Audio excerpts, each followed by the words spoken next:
Hello, everyone. Welcome to Bigger, Better, Stronger, Faster. Today we have Kat Bigley of Kat Bigley Wellbeing. I'm glad to have you. Thank you for having me. Yeah, appreciate you coming on. Kat and I have been friends for a long time. When I first moved here, you were one of the first people I met. I was searching for a coffee shop. You know, I'd come from Seattle and needed some coffee bad that day, and I remember saying, it'd be really cool if we were in Seattle right now and there was a coffee stand, and then Haley looks up and boom, there's a sign, coffee, and we wandered into Jeremiah's Coffee, and that was, we met you within a few minutes of walking in there. And when I met you, one of the first things I remember thinking was like, wow, she looks like she's from Seattle.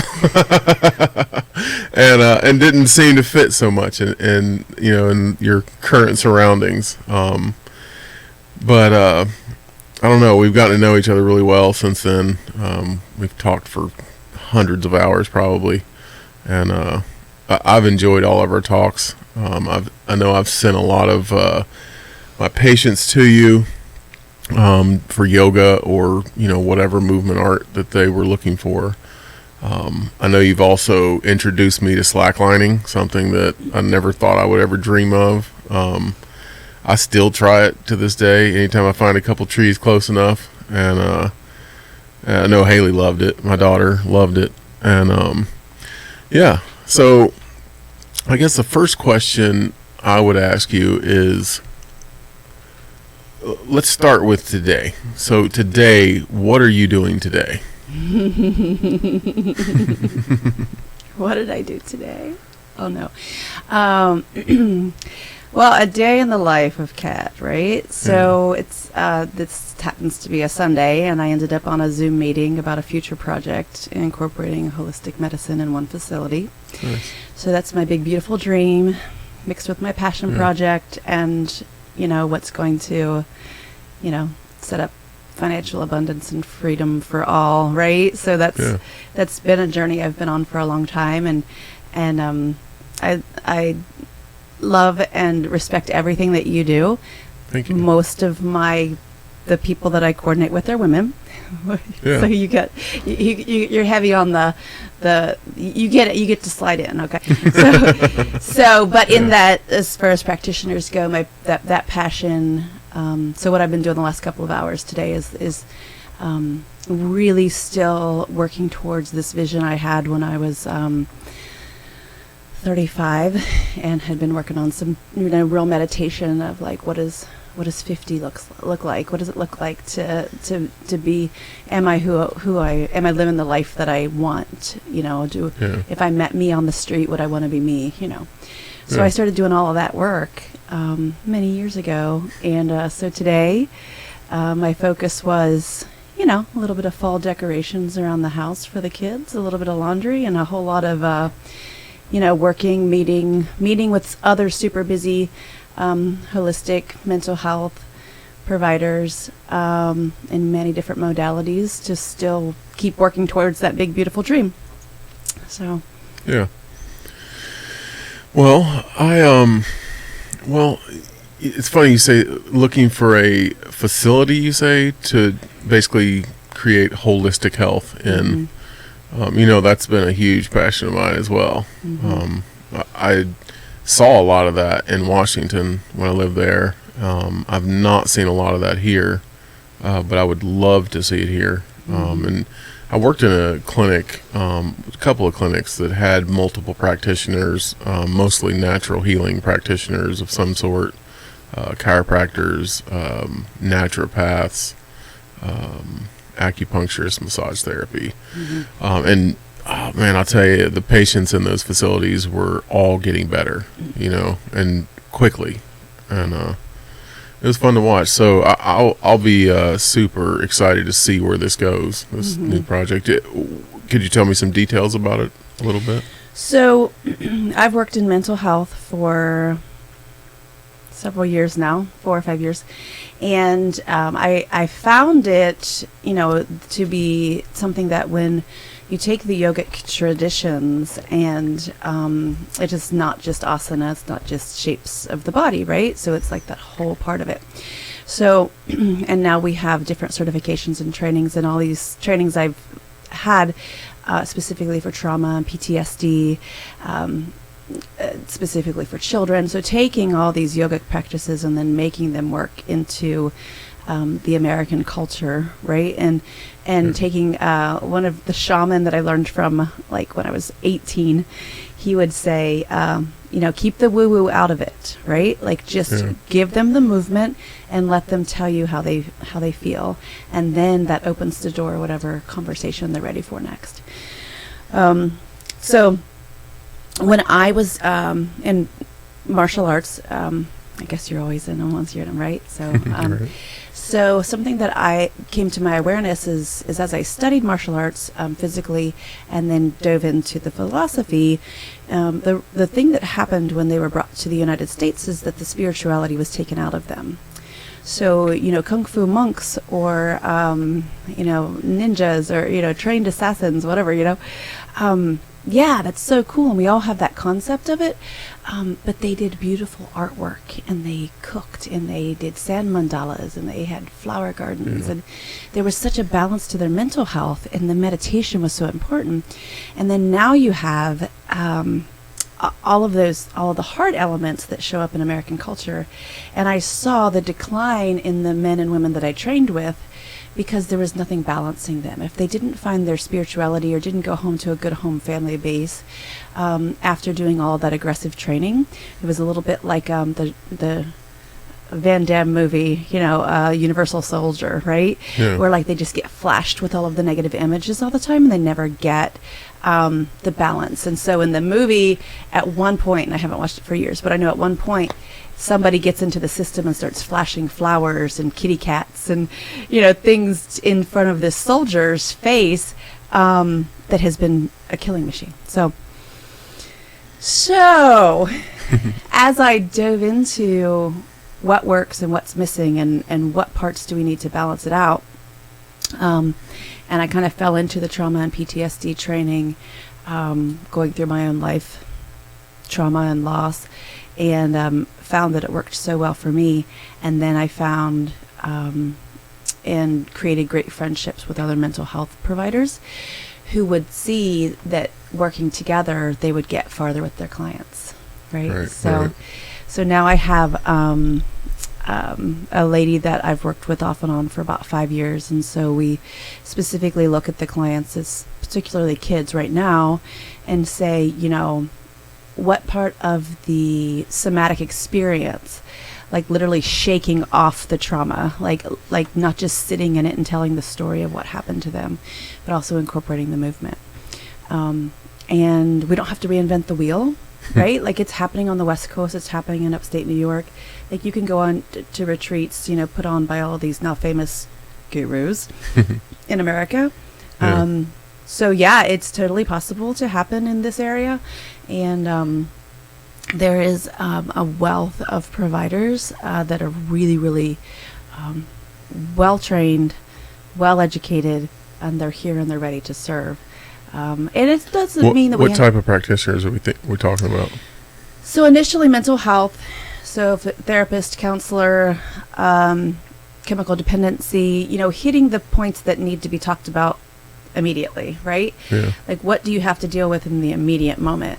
And then once that is assessed, or especially if it's with children, right, if they need to be taken out of a situation, once that is assessed, then we can start to integrate in everything from music therapy to learning how to ride a horse, or doing mindful meditation, or slacklining, getting them on a softball team, getting that, something that mixes the physical with the talk therapy and the emotional. Yeah. And there are therapists who are doing it. Marietta College has a music therapy program. The two local hospitals, Camden Clark and Marietta Memorial, just hired music therapists. Yeah. There is it's happening, but it's not happening at the pace of the people who need it. So. Yeah, I would agree with that. Yeah. Are you doing anything with like touch therapy? So with that, we do any energy work, with would be Reiki or healing touch, which could be touch or not touch initially, right? But then, so the massage therapy, something to be able to, get them to relax before their session, anything that would get the physical to, because a lot of times in trauma, that's separated many years ago. They go somewhere into their head so that what's happening in their body, they don't have to pay attention to. Yeah. And that can, and, there's so much research showing that addiction doesn't just show up. It comes from past trauma. Yeah, I agree. Yeah. So in the current state of this area with the drug use, when we get somebody who's in a 28-day rehabilitation or have moved on to already doing jail time and then back out into a living facility before they go back out into the world, that you just can't treat the addiction. You don't have great results if you don't actually talk about, well, what got us here in the first place. The 12 steps in AA, the last step is faith and give back and learn, do something of a give back. And so what I find is a lot of the employees at these facilities, have a lovely story to tell and a beautiful past. But then they end up, getting trained in being a mindfulness instructor or yoga instructor. Yeah. So it's really just taking that whole community piece and bringing it together, because the follow through, if it's not all in one facility, is very difficult. Yeah, I agree. So, and people aren't just going to walk into a yoga studio, if they're not comfortable. There's so many other reasons why, if we aren't the benefits would be immense if we could provide it all into one experience that happened in one facility. I agree. I think with today's, people are busy. They really don't, trying to find all of those practitioners in a different place or, in multiple facilities is so difficult. And if you can go to one place and in 3 hours have 3 different practitioners or 4 or 5, I think people are going to take advantage of that way more, and I saw it happening, and then I'm going to try to think of the word I'm looking for, but I can't really off the top of my head.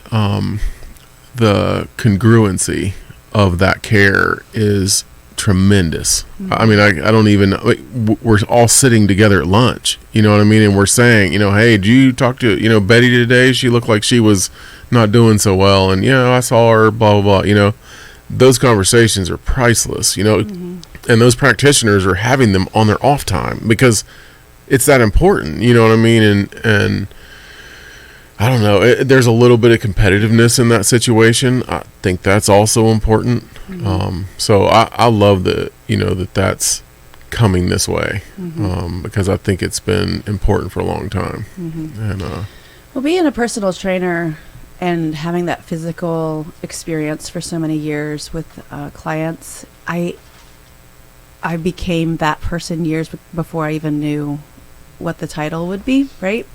Because I've done I'm basically a well-being coach is my title now, and all of the trainings I've done have been either spirituality coaching, life coaching, business coaching, and just learning the way to give people the proper guideposts to prompt. So I'm not ever going to give you an answer, but I'm going to ask the questions or hold you to the accountability of checking in with your goals, of keeping on track of what it is to what is it to have well-being, and how do you get yourself there.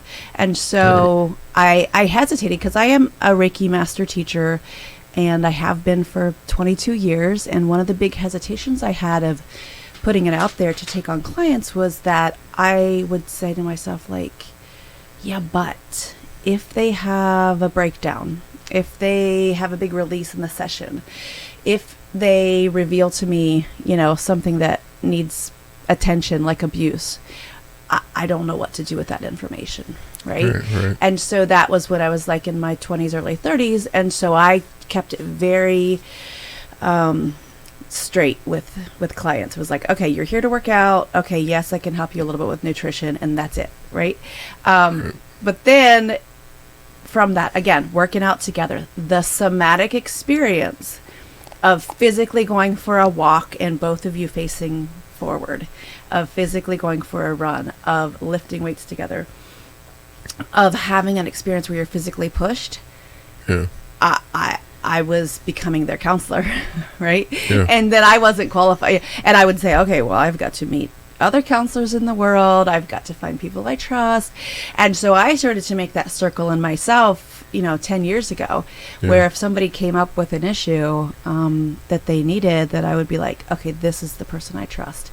Okay, I will make the phone call here. Let's call them together, everything down from from a physical, doctor, to calling an attorney to deal with something that could be a problem later, to, getting them into a nutritionist, to getting them into massage. I mean, I send people to you all the time. Yeah, absolutely. So, so again, that's and that's about like trust that you build in a community, that when someone comes to me, that we have this whole piece that we can give. And it's not like, I'm not going to be advertised, like, oh, I'm the best friend you can ever have, because I need boundaries and quiet time too, right? Right. So. Well, I think, something that you pointed out, that, that you need resources. And, you often hear that, like, it takes a village to raise a kid. That goes on for life. I don't know why they say it's just for a kid, because, like, that kid, do they ever really grow up? You're always going to need that, village to, I think, anyway. Or you can try to do it yourself, and you can really struggle. I don't Absolutely. prefer that version of life. I did share the other day. It was so funny. It was like, it takes a village, and then it's like, as a mom saying, how do I call for this help? Is it like, is there a button? Is there a number? Do I email somebody? Do I just yell from the porch? Like, how do I get the village? Well, I would imagine you could yell from the porch. If you're in the right village, It's like, when do they show up? And completely absolute beautiful example of that is, when I met you 6 years ago, and for whatever reason you're like, I do disc golf, and I was like, my teenage son needs something. Yeah. And he wasn't driving yet, and I was, on my own with 5 kids, and you'd pull up, he'd jump in the truck. Yeah. That was a lot of fun. I do not, you get my prayer blessings, right? Like, I'm so grateful for those. And when I say my prayers, and when I reach out to the universe and I show gratitude, it is like, absolutely, the people that show up into your life and go, in that moment, that is exactly what I needed, was just someone to like, okay, cool. Whew, check one off the list. Yeah. But the village. I totally agree with that. But if you think that you don't need that village, or you have something that isolates you from the village, a relationship with somebody. Yeah. And then you wake up one day and go, I lost my village. Right. Yeah. Or a job, or any other toxic. Yeah. situation. Yeah. Something that takes all of your time. Yeah. It's not gonna work out real well. Yeah, I interrupted you, but that's where. No, you're right on that. That's the I have, maybe because I'm open, right? Like, I don't, and I am pretty stubborn, and I do like try to do everything myself anyway. But there are times that when I've hit, I feel the markers of the rock bottom. I kind of feel it. I kind of see it. I can see it. The rock bottom's right there. I'm like, oh, hey, I'm going to text 10 people. Like, I am struggling. I need to be vulnerable. This is what I need in this moment. And now and if they're available, great. And if they say, I'm busy right now, check in with me later, then that's great too, so.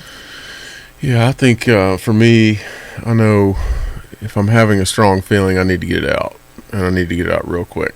And so yeah, I definitely understand that, and I don't know that I'd necessarily go to 10 people, but I'd definitely try to hit up at least 3 or 4, you know, and I guess I'm lucky enough that blessed enough that, you know, I have enough of those friends that usually if I hit up 3 or 4 people, you know, 2 or 3 of them are gonna, you know, get back to me, and so yeah, I don't know, I definitely understand all that, and support, you know, of a village is, for me, I think everybody, I think it's critical, you know, and I think the more support I get, I mean, number one, I want to wake up more, you know, I'm going to wake up and actually know I'm going to enjoy the day because I have that village support. If I don't feel like I have village support, or oh, nobody loves me, you know, I mean, that is that's one of the strongest depressed feelings I think there is, really. Absolutely. Yeah. So what I'm doing now in the way of like looking at how, you know, this all happened from somatic experience. It happened physically when I was working out physically with clients, and then finding my way into mental health. So what I'm doing now is more the idea of a package and a commitment to a coaching plan. So the idea of hiring a life coach or a business coach or a well-being coach is very new to this area. But if you listen and look at the most the most popular well-being coaches, health coaches out there, you know, the biggest thing that they'll say is that you don't look at a pro athlete and say they did it all themselves. You look at their coach. Yeah, they wouldn't do yeah. it without a coach, right? Yeah, for sure. So you look at, you know, somebody who's the tip top of their, you know, pop career or whatever, you know, they have a whole team. They have a team. They have somebody surrounding them and keeping them on track. And so it's definitely a different business model, but it's what I'm already doing for people anyway. So I have several packages that I actually just sent out to about 20 of my clients, just offering it to them first. And it includes everything: accountability, daily check-ins. I have a couple apps that I love where it's just, you can just turn it on, video record yourself while you're driving, and just get all of your stuff out, and then I can listen to it when I have time. And you know, there's many ways, and I know myself when crisis mode, when I've needed somebody, I wasn't going to be able to wait until I could get into a mental health provider, you know. Right. Either I was going to do something crazy or drive my friends crazy. Yeah. So and I had a coach several years ago, and it was just like, oh my gosh, so much was going on in my life, and it was after dark. I don't know what time it was, but the kids were asleep, the house was dark, and I was just in just such a low place. And I texted her, and she said, "Stand up." And I was like, "What?" Yeah. She's like, "Stand up right now, dance, dance it out. Don't turn on the light. Don't care what it looks like. Just dance." And I was like, okay. And then as we did that, I realized what I do, and my coping skill at that point was I would marinate in it. Like, I wouldn't just be in it. I would like lay in it and just like let it soak into me. Yeah. Just live in the misery, right? Marinate, and it would just take over my whole being. To the point that it was, you know, it was affecting my physical health. I'm a stress loser, so like, you know, people who hadn't seen me for a while would come in town to a class and be like not recognize me. So like my weight loss would be a first thing that I would notice, and of course people go, "Oh, I wish I was." No, listen, like, you know, and I know that overall is not good for my health, but I have that, you know. I can identify that from the coaches that I've had before that can call me out on my own bullshit, right, and say, "Really? I think you did that to me a couple months ago." Yeah. He's like, "You're like, by the way, no, I'm not listening to this." So So by having something that can support you, what a well-being coach really is spiritual, mental, physical, business and career. It's all of those coaching aspects, and it's only my job is like to keep you in the game, and then when you have that accountability for 3 months or 6 months, then, just as a good mother would do, right? Then I just want you to fly. I don't want to do this forever. Right. But it's like keeping that and then reestablishing, where you want to be next in your life. And it just happens that my base came from the physical side, and I love teaching yoga, and I love doing slackline and kickboxing and all of these other. That was going to be my next question. You led right into it. Oh, nice.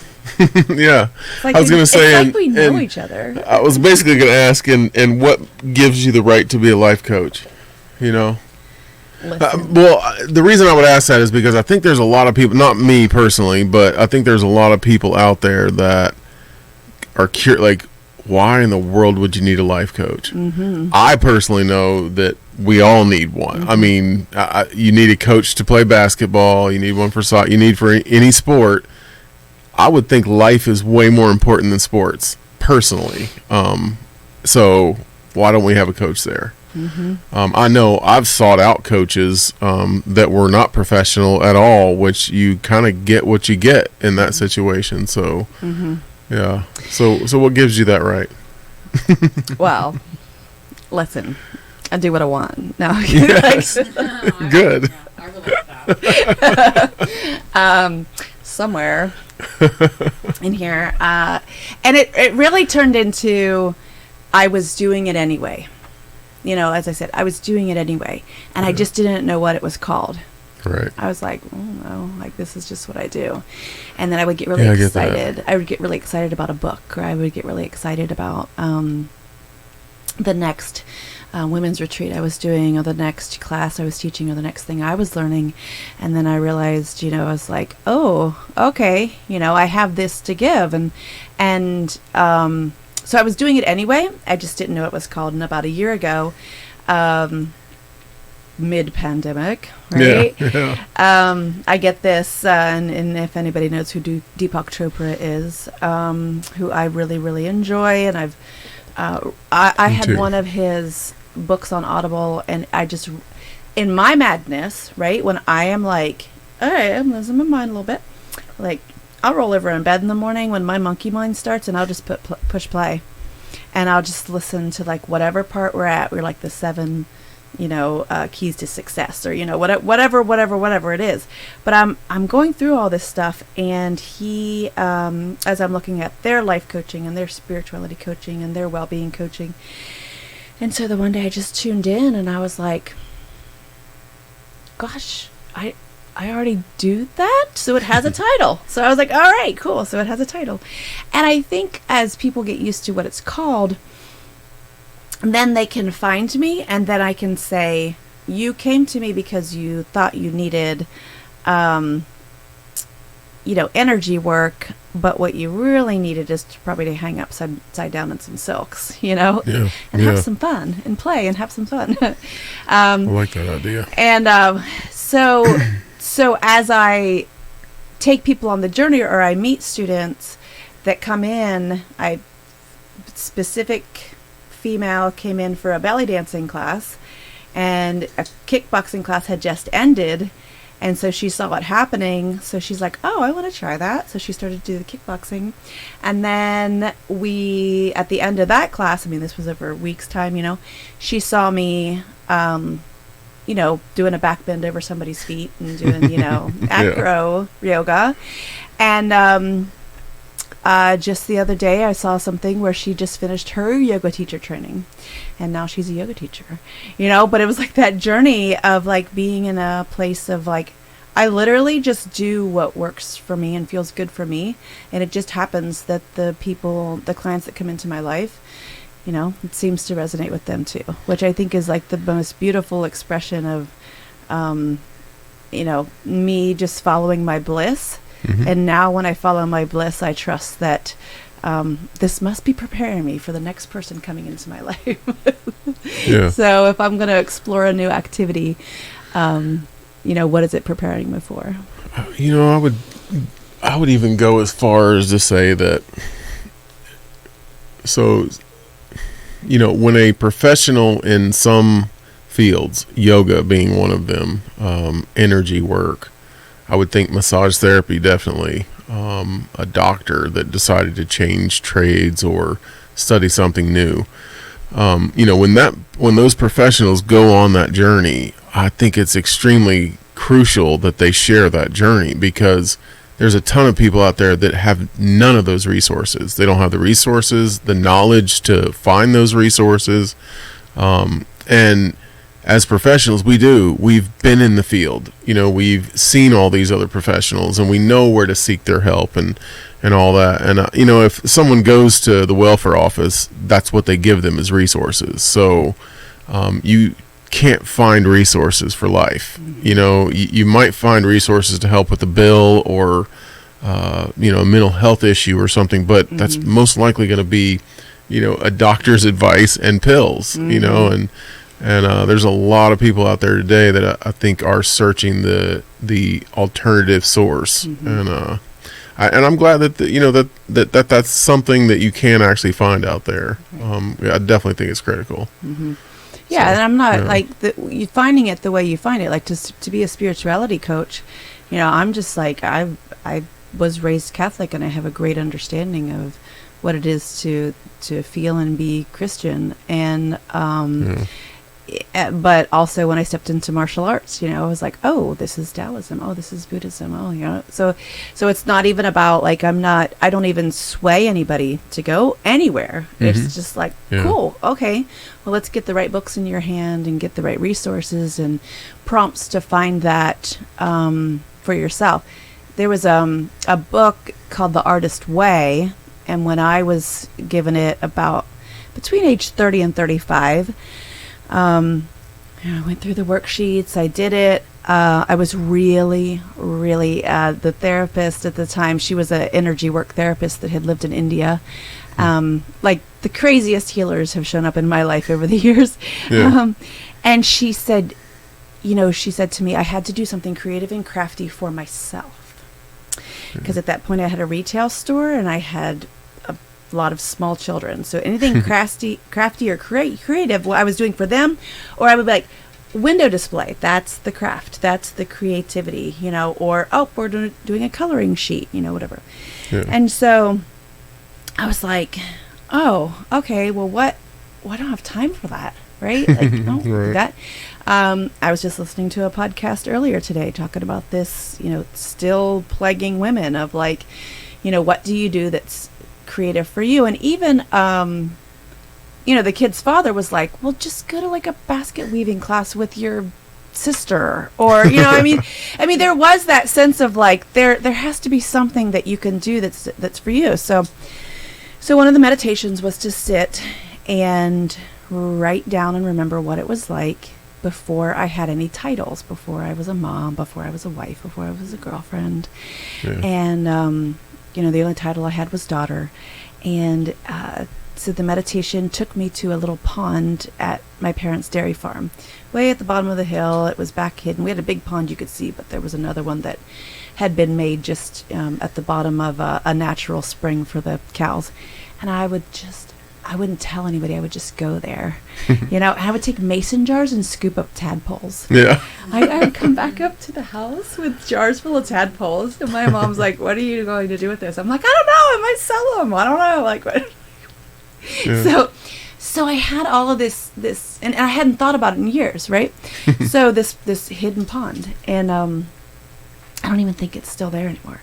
So I wrote that down. I went through that process, and then so that fell under the category of getting back to nature and being alone in the woods and all that stuff that they say we should do, right? And then the other thing was that I looked forward to 4-H camp. Yeah. Me too. As a kid growing up, like we didn't go on vacation. We had a dairy farm. There was nobody knew the cows like my dad, right? Right. Like, you couldn't leave them. So there was no vacation. So that that was our only escape, was 4-H camp. And the routine and the songs and the mess hall and the campfire every night and the looking up at the stars and singing stupid songs together. And so I put those pieces together, and this was prompted through that one book. And at 35, I just said, by the time I'm 50, I want to own and operate a retreat center in southeastern Ohio. Yeah. And I set to task of like, okay, how does that happen? How does this happen, right? Right. And an African drum facilitator that I was really close to, she and her husband stopped by a couple weeks later, and I told her this, and her husband's like, seriously, this is where we've been leading. This is the time, and I'm not 35 anymore, so I've had several years to travel. So that's been my thing: travel, teach, meet other providers, Kundalini teachers, and different healing modalities, and shamanic drum facilitators, and women's rights, and reproductive rights, and what are we standing up for today, and how do we bring this community together. But I had to set on that journey, and I feel that as much as I deal with the emotions of shame and frustration and guilt and small town scrutiny and being the black sheep of my family and feeling rejected and unloved and all those things, like I'm marinade, right? I get in it, but then I go, okay, all right, I named it. I named it. I put these pieces into place, and all these people have come into my life to give me these resources to know how to box, to know how to, I could literally, could assassinate somebody if I had to, right? Who has that skill? But I've settled into, especially in the last 6 months, of that sense of empowerment of like, okay, this is a toolbox, and it is my time now to,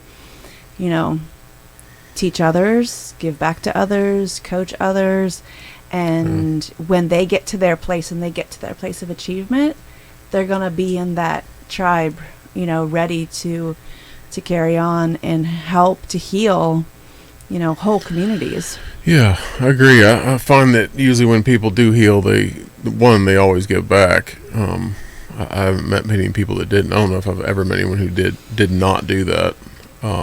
But it is adding to your community, by helping someone else. When they get up, and they're doing better, then they're always going to join that community. So, that's been a huge favorite part of mine. Mm-hmm.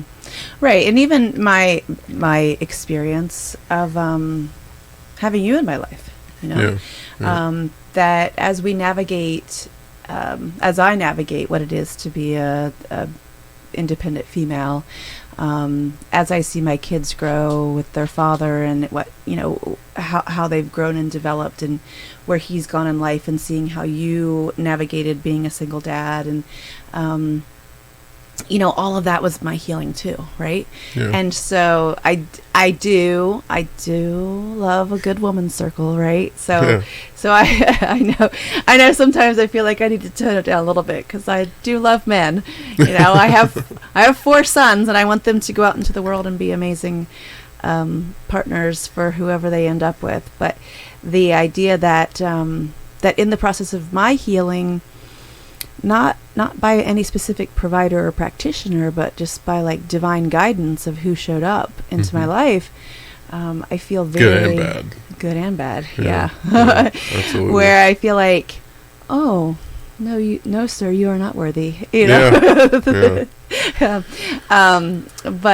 But that there is a turning point of accepting where you are, being able to move forward, and that I've done the work, right? So like I've done it, and I'm doing it. Like I'm still pulling up every podcast I can find, and reading books, and pulling out old books, and getting my sticky notes and my highlighters and Yeah. and saying like, okay, this is a fun new challenge. Oh, what is this supposed to be teaching me right now?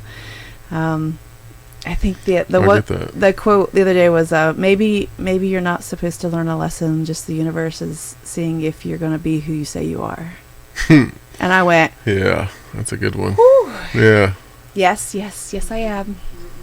that's a really good one, actually. Yeah. I like that. So, so when it comes down to it, I want ultimately, I still just want to see people in my classes moving their bodies, laughing, playing, male and female, loving life, trying something new at whatever age they're at, modeling behaviors for their children.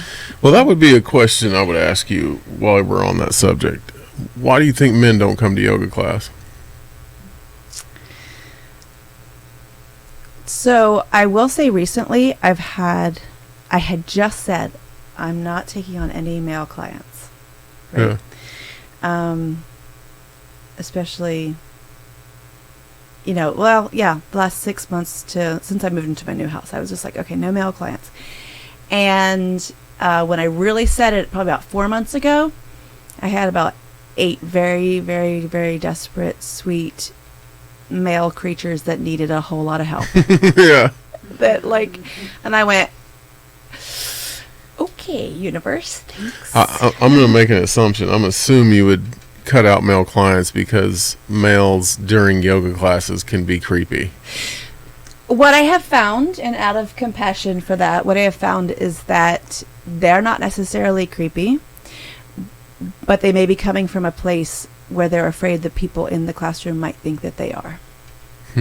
So I've had men say that like I pulled up 4 times, sat in my truck, never walked into the class, drove home. Yeah.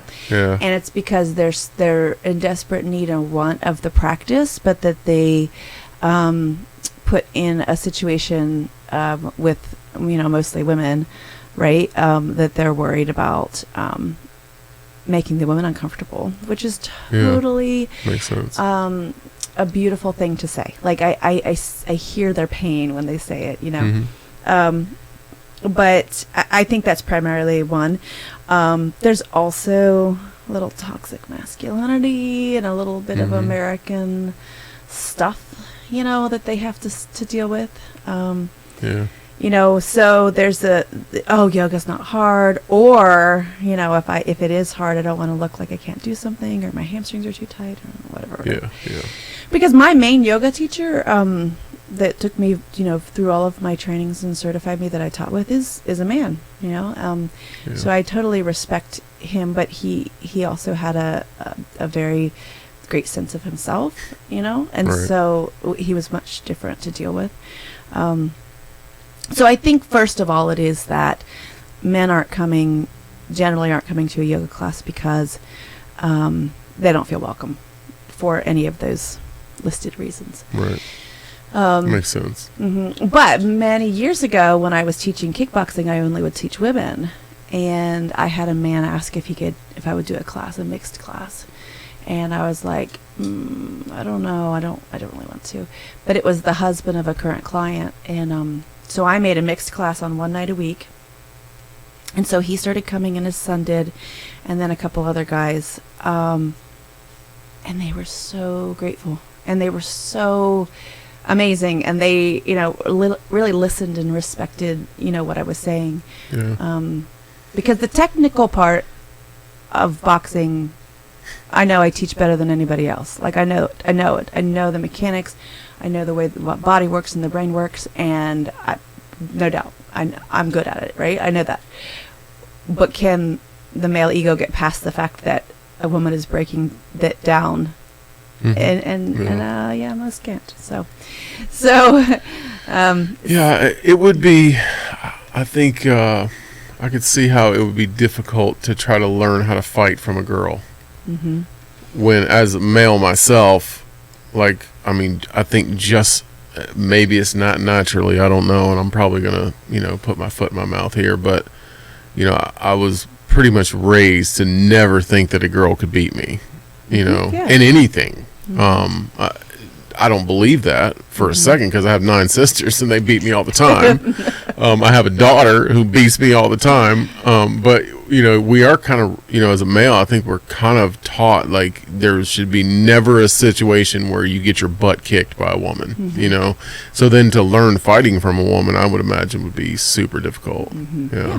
Yeah. So I've always understood it. Yeah. I've never like forced it. I just step back and go, okay, cool. Okay. I also feel like, I don't know, a different perspective in a situation like fighting would be extremely priceless. Knowing that your opponent's already stronger than you, and then you can still defeat them, is priceless. Whereas most men come from an idea in their head where no one is stronger than them. So when I fought in Tough Woman, and I fought in the Arnold Classic, and I competed, I always trained, and this is methodology that I just knew. Like I didn't there was no resource to tell me to do it, right? I always trained with men who were taller and bigger and stronger than me. And I walked into those rings and looked at those women and thought, you're not going to give me anything compared to what I've been through. Yeah. Right? Yeah. And so that is where I can it's not bragging if you can back it up, or that cockiness of, I'm not going to fight anymore. I don't really need that. I've fulfilled that feeling in my life. But as I walk through a room, as I walk through life of what I've been through kind of stuff of really? I approach life with the same attitude as I did after training with those guys who would beat me bloody. I rotate the pictures on my fridge at home. Yeah. Of my bloody face. Oh, wow. No, I'm serious. It's been that way for years. My kids are used to opening the fridge, and there's a picture. And my black belt test, I'm taking my mouthpiece out. Of course, it's black belt, so I'm so happy. I'm big, huge smile. Blood all the way down here. I'm it is a really kind of a creepy picture, but there's I'm not that anybody has to go through that to get that type of confidence, but I will say that that is a valid point, and I would love to be to a point where men and women come into my class and never even think about that. But it is already happening. It is already happening, and I have male clients who text me, and it's just it's such a beautiful thing when they say, "Cat, I'm low. It's bad." Yeah. I'm crying in between, moving the hammer today. I need I need to talk. I'm okay, cool. And they'll show up dirty from construction work, Yeah. And it's all right, cool. What are we going to work through today, And so I see it happening, and it's very much, that comes from a humble place, and maybe that has to be, their rock bottom before, but that they trust me. And I've had females then send their male partners, Yeah. And so, that comes from a place of almost desperation, but also something's got to give, because I know this isn't working. And something that, sorry to interrupt you, something that you kind of made me notice right there is something that I've noticed over the years is that for a long time, especially my grandparents, during their lifetime, everybody had kind of a specialty. I'm a janitor, I'm a plumber, I'm an electrician, and that's what they did, coal miner, whatever. What I love about today, and it probably happened a little bit back then, but I'm seeing it way more today, and I know why. Partly because it's a lot harder to make money today. But you see people that are, grabbing on to all these different trades and becoming good at multiple trades, and not just good but great. It used to be that whole saying jack of all trades, whatever of none. Was an insult, right? Yeah, it is an insult, because it's almost you can only be good at one thing. I think that is such a past mindset that I don't believe that in any way. And I think I've met a number of people that were good at many different things. So I really like that you realize that, okay, well, I have this background, but it translates to way more than just that background. Because I feel like that's the same with me. And a lot of people I know. I think most of my friends are that way. And I hope you guys are out there listening. Well, let me stop right here. I want to take a break for just a minute, but we'll come right back. Okay. If that's okay. Okay. All right. Let me get a little video started so we don't seem too unprofessional. Okay.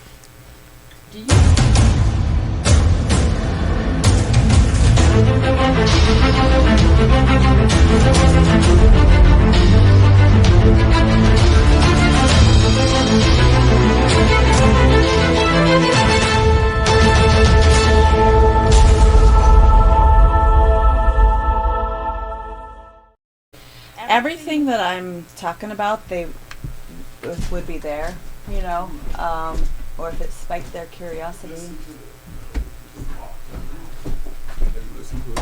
This is not working right. It keeps freezing. It's not working right. Well, it keeps freezing. That just means it's not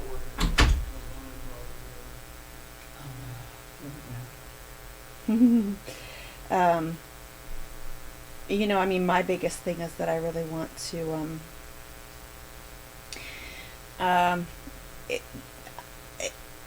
like, I'm going to use this link and share this a bunch, you know, for that purpose of the holistic stuff, you know.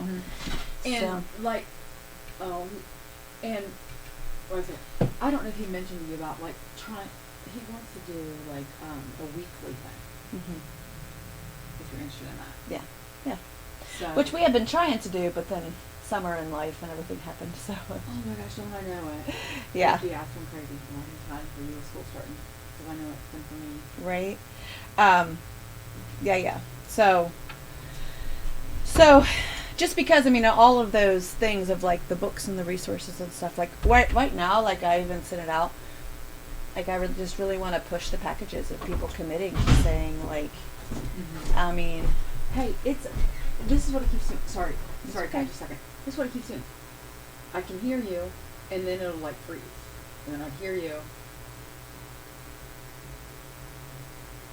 See? Probably what it's doing on See, I hear you.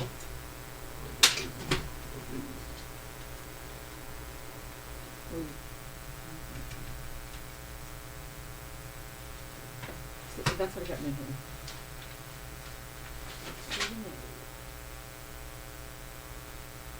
Oh, this isn't See? even the right one. This is like the last No. one. Well, I don't know what's going on. This is like the one in the background. Well, you need to check it because Might be one your phone, but just turn the volume I down. know that I was worried to do that. Or just turn the volume down. Okay, just turn that whole thing off then, because it's Or going to mess put me up. these in your phone. Yeah. Well, yeah, that's right. Yeah, over there. How about you do it? Kat, you need the restroom. I will in a minute. Okay, out here real fast. Yeah, go ahead. I know when I was up And then I just have to scoot like by 7:30. All right. So what's the last little bit you want to talk about? Well, that's what she was asking about, the links, and so I did 3 packages and sent them out, and I just, that's where I'm really, like, I mean, I'm not gonna say this, I don't need any more friends, okay? So like, if you want to text me at all hours because your marriage is falling apart, okay? Right. So that's where I'm at, and it No, I falls feel under ya. everything. Yes. Because I know they can. And so that's like the understanding of like this now. Oh, what is the sales pitch of like the sense of urgency of like, you know, this you want to, you know, I have a website, but it's not great yet. I'd rather them just go to the Facebook page. And then put it all together, you know, like, okay, we need the physical, we need the nutrition, we need to check in, like, maybe you're not depressed, maybe you're surrounded by assholes, maybe you... Yeah. Yeah, you know? Yeah, there's a lot of that around here for sure. So, you know, like, and to come from a place of like, yeah, I'm just so. I literally did some take back my power meditations, and I just feel like right now I'm just like, fuck anybody who's not on board, get out of my way. I got shit to do. So, so I don't know how you want to do that, but it's just like, let's just do another 10, 12 minutes of like, go to the website, book a package, what, I can pull it up if you want. Like your Facebook page? my Facebook page. My packages, they have to get on the email list to be invited to be allowed to have one. Have to.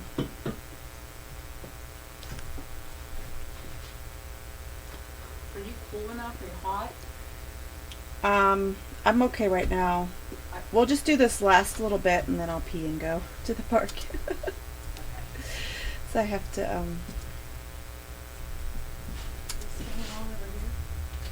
Okay. I don't know if you can feel that fan or not. You no, feel that'll it? help. Yeah, there's a little movement. I don't think I can put any closer, right? Well, So, yeah.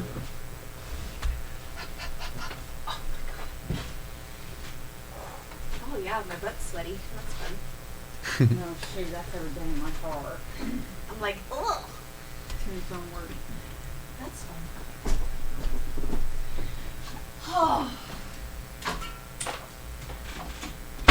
Yeah, this thing doesn't work at all. It's this over. It's not working at all for me. Like it kept freezing, and then I was afraid to get mine. So. 'Cause of the we'll noise. just plug the headphones in. I'm gonna do it on my phone. That's what I mean. Just Yeah, plug that's what I'm gonna the do. headphones in. That's not working. Why? I don't know why it's so. Is it normally that slow? Yeah, Okay. it's a cheesy Yeah, I tablet. couldn't get to work at all.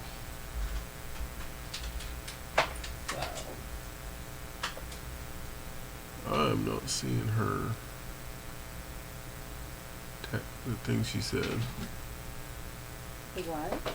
She said she had some kind of thing on here, but I'm not seeing it. Let me see.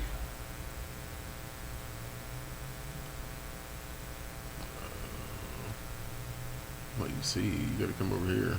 Hmm. You're gonna have to come over here. Oh. I don't see what she was talking about. Some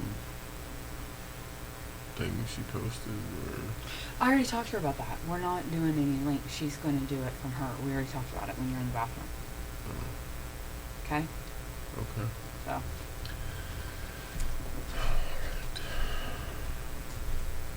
Yeah, she and I already talked about that.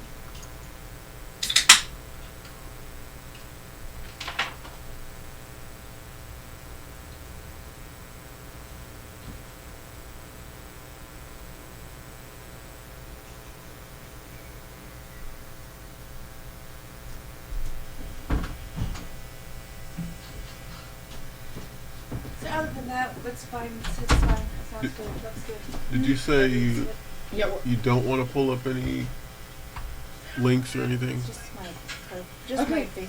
hold up. I got that. The sound is still on. It's on. I'm live right now.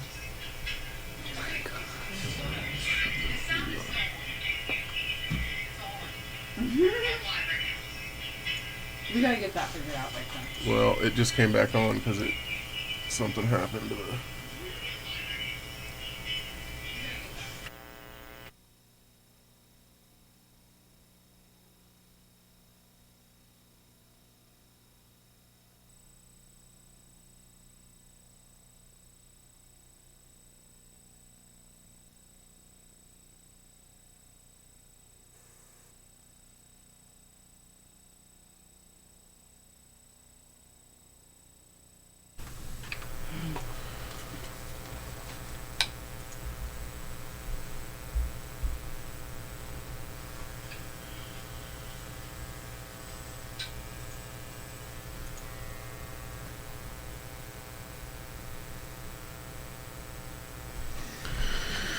All right, I think we're back. All right, we're just going to do a few more minutes here and close up with Kat. I wanted to show you guys Kat's her webpage, well, her Facebook page. Let me get to a better view of it. Ooh.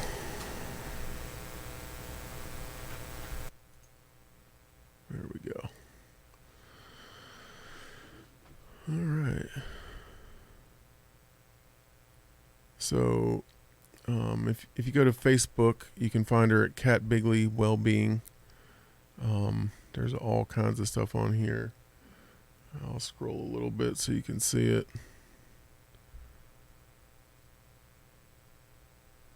Good stuff. Lots of good quotes. But yeah, lots of stuff on there. That's one of my favorite Tai Chi pictures right there. That was at a festival. That is a good picture. Was it a festival in Chicago?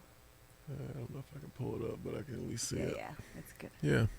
I like it. And Tai Chi is hard to photograph, so if I have a picture that I like, then I hold on to it. Yeah. I bet. Awesome. Well, there's your page. I hope people go and find it.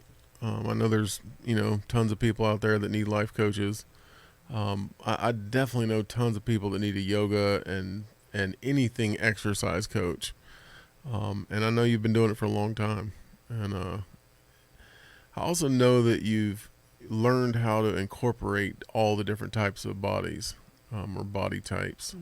And I think that's super important, all the different age groups and stuff. And so if you guys are looking for something like that, please find her.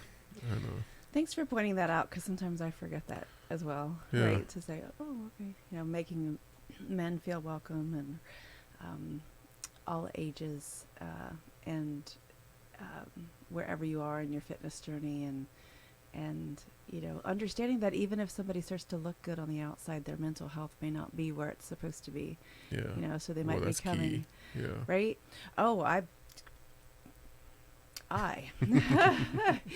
when I was getting the most attention for my physique, I was in the worst place mentally. Yeah. I identified, I knew it, and it was a game changer for me when I realized that I was getting females who were trying to hit fitness goals based on what I was looking like, and yet I was like dying inside. So I think that's very important to get out there to women. To understand that, that I absolutely get it. That there's this, you put on the face, or that you have a certain look, or that the insecurities and that I have learned. I had to learn my own self-love, and see my body for what it is and what it could do. And so I have one of my yoga students, teacher, trainer, friends, whatever. We do everything together. She's very, very, very slender, and so I'm very curvy, so I'll stand beside her, and we have this moment where we're like constantly, we are open enough to be like, oh my God, I wish I had your body. Oh my God, I wish I had your body. So she went to see some drag queens. She lives out west now, and she said that she saw one of the things. I mean, she's super, super thin, but she's got some curve in her hips. And she said, seeing that the drag queens were putting on something to give them more curve, because, the male leg was so straight, that they were creating something. And she's like, they're wanting and yearning a bump on their thigh that I scrutinize on myself. The sign of femininity. The only sign of femininity she really has, because she doesn't have curves anywhere else. Right. Yeah. And it took seeing a man getting in costume to create that shape to then love and honor it in her own body. Yeah, that's like, interesting. Yeah. Yeah. Well, I started African dancing when I was 26 and had just had Jackson. So it was like, breastfeeding and baby weight and all this stuff. And I was like, oh, I'm so curvy. And 2 or 3 classes in, the African dancing teacher, who was very thin, had very much a ballet body, modern dance body. She stopped and went and looked at me and was like, okay, I don't jiggle like it's supposed to, but Kat does. And I was like, wait, what? You noticed? Oh God, Yeah. And so, 2 or 3 classes later, I seriously, it was, I was changed. I was changed to like, no, I was walking in somewhere that was in a place of, you know, validating the feminine shape, and the curves were something that someone else wanted. So, you know, I was lucky to have those moments of being like, and then the one last insecurity I kept as a child was I didn't like my feet. Like, I wear a size 9.5, 10. I'm 5'8", you know, and I'm like, my sister would always tease me about my feet or whatever. Like, I don't even care now. But then I did acro yoga, and I was like, oh my God, my feet are perfect. Oh my God, they're perfect for Thai massage. Oh my God, they're absolutely perfect. So I guess, you know, to finish up a conversation about where I am and who I am, is that I'm not perfect. I am completely flawed, and I have been in those dark places, and I have been in those spots of my career, and I still hit them. And I was business coaching a lady the other day, and she said to me, she's like, oh my God, thank you, but who do you talk to? I said, oh, don't worry, I got a lot. Yeah. You know, I've got my people, and so that it's still a journey for me, and I'm just a little bit farther along that path, and I'm not, you know, but I do feel very confident in the way that I teach, the way that I teach movement, the way that I approach people at different points in their life. And I know that my ego is in check, that if we ever get to a point that I can't do it, that I have all these other providers that I go, you know what, you're going to need this. You need this more than you need me. And I would never hold on to a client longer if they really needed, like, okay, no, yeah, you need meds for a little bit. Okay, you know, or okay, no. You actually need somebody who can take you farther than I can. So yeah, that's a important thing for a practitioner, I think. I know there's been plenty of times when that's happened as a massage therapist for me. Definitely plenty of times when I was a PT as well. You know, some people, you know, some injuries are not repairable, and I think it's critical for the client or the patient that you do know that boundary, you know, where your skills and training stop, because they always stop, you know. Even doctors don't know everything. So I think that's super important. Yeah. And again, going back to the beginning of the conversation, like I really feel like I have done the work that I knew I needed to do in my early 30s, where I didn't put myself out there as a provider. And it does, I mean, it irritates me when I see everybody has to start somewhere. But, you know, you can't proclaim and just jump in and not have, you know, years under your belt before you proclaim certain things, you know. So I agree. I'm to that point where I'm pretty damn confident. And when I hit that point, I know I'll pass you on to somebody else. So yeah. Well, that's good. Is there anything that you wanted to put out there that you have coming up at all?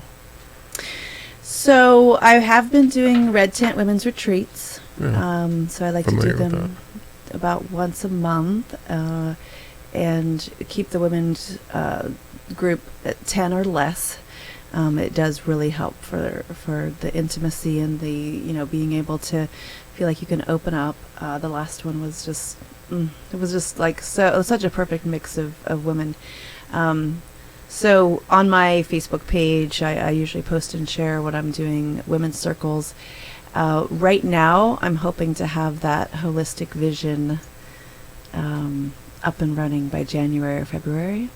Nice. And so up until then, you know, private clients, small groups, things like that. Just I really just you have to reach out to me. You know, I don't know when you're struggling, and then we can customize what's needed. And that means, you know, the customizing it is all, it's financially, it's physical, it's mental, it's how much do you think you can take on, and we're never going to know if we don't start the conversation. Yeah. And so the upcoming for me is, you know, I'm in a space that I'm ready to serve more people, and it feels pretty divine right now. So so I just would say, if this sparked any interest, any curiosity, or you want to, you know, pick a fight with me, I don't care. You know, just message me. Well, I mean, I feel like what you're doing, it fits right into the podcast name. It's definitely bigger, better, stronger, faster, or all of the above. And, it was definitely why I invited you on here. Mhm. And I hope you keep doing what you're doing. I don't see you stopping anytime soon. No. So I don't but want to keep do at it. anything else. Yeah. So, that's awesome. yeah. Well, is there anything else? Is that it? Awesome. I appreciate you. Thank you so much. Well, I appreciate you coming on. And we'll definitely have you on here again soon. Okay. All right. We'll talk to you guys soon.